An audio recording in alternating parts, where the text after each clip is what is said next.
What's up guys, welcome back to our channel. Hello everybody, how are you guys doing tonight? Today we're talking about cost of living in Toronto. Ooh, I wonder what numbers we have to share with them. Yeah, a lot of people is asking us, how much does it cost to live in Toronto? How much does it cost for a trip just to visit? Let's find this out today. We have the answers for your questions. Yeah. And I guess we should start with the biggest cost of them all. Can you guys guess? 3 seconds. 3, 2, What's 1. the most expensive thing in Toronto? Rent. And the average cost for a 1-bedroom apartment in the city. How much is that? $3,000 a month. That's right, $3,000 a month. And of course we're talking about Canadian dollars. So if you have a US dollar income or euro, whatever, it'll be a little bit cheaper. But even though, right, it's Yeah. just like a very considerable expense. So get ready and remember that if you're renting, it's not when on your first month, you have to pay first and last month, meaning you have to pay 2 months worth of rent just to get into the apartment. So be ready and have 6K in your pocket to pay for your first and last month of rent in Toronto so you can move in, right? Super easy. Yeah. Super But of easy. course you can find cheaper options. You can find something about $2,000, so between $2,000 and $3,000. Yes. That is something that has changed a lot in the last 5 years. To be honest, 5 years ago, I had a really good deal. I used to pay $1,300 a month for my apartment, $1,350 I guess. And that is something that you can't find in Toronto anymore.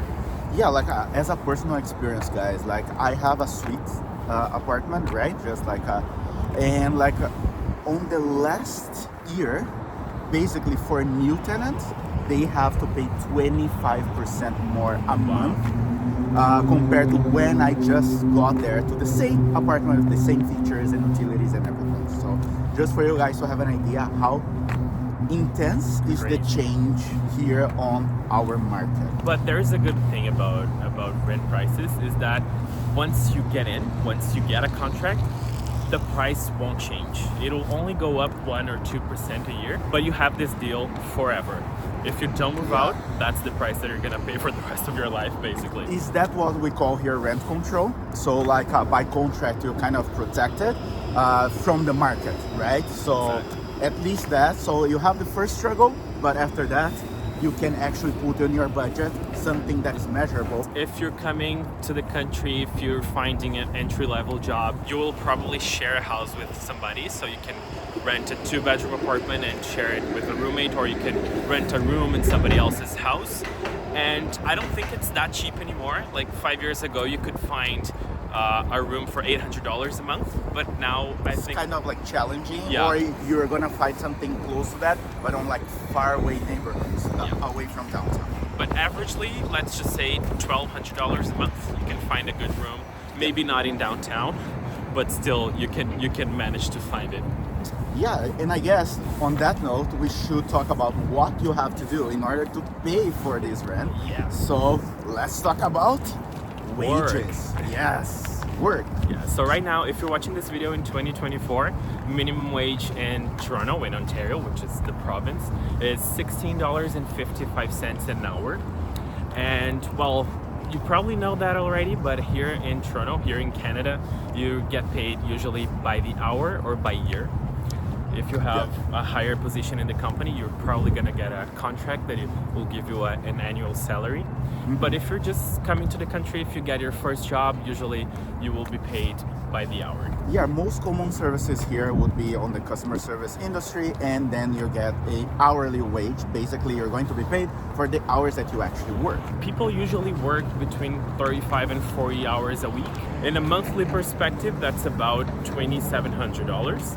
And of course, after taxes, that will be around $2,200. So the next thing that we gonna talk about will be, Food. this is a very necessary topic as well, right? So Because you gotta live and you gotta eat. Those are the two Yeah. main things you have to do in your life. So let's see by person, okay? We're talking about just one individual.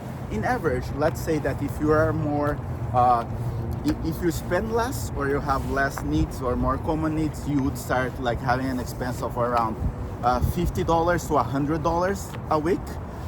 So, for example, someone that eats a lot of meat or like wants to buy like, let's say, alcohol or something like that every week, then you would spend $100+ every week. But if you just like buying the basics, would be around $50-$60. That's right. I don't eat a lot of meat, so I don't spend that much.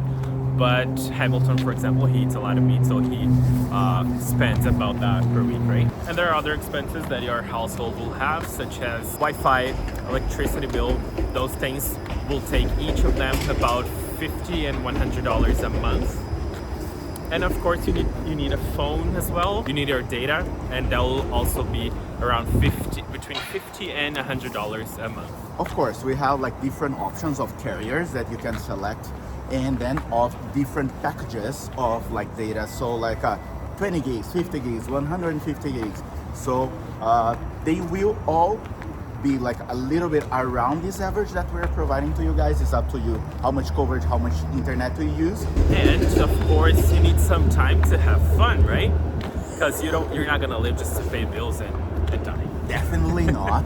For example, a very basic thing that most of us love to do would be going to the movies, right? So like that's a great option that for you to spend your like Sundays or evenings that you want to just chill a little bit. An average ticket for the movies here would be around $15. Yeah. And if you buy popcorns or a hot dog, you will spend about $10. So let's just say between $20 and $25 you can go to the movies. You're just like spending by person, of course, $25 and having an amazing experience with food, with drink, and completely doable. And if you like going for dinner, you can find options between $60 and $80 for a really good restaurant. But if you want to eat fast food like McDonald's and that kind of stuff, you can easily pay between $15 and $25 for a meal. So you guys can see that even if you come here and work on minimum wage, you'll be able to pay all your expenses until you can choose a career and make more money. Yeah. And then you'll be able to increase your quality of life, right? Yeah, the only thing that I guess it's missing, you guys must be wondering, it's about transportation. Here in Toronto, we have a transit system. If you need to commute every day, it's easier if you get the monthly pass, which is $156 a month.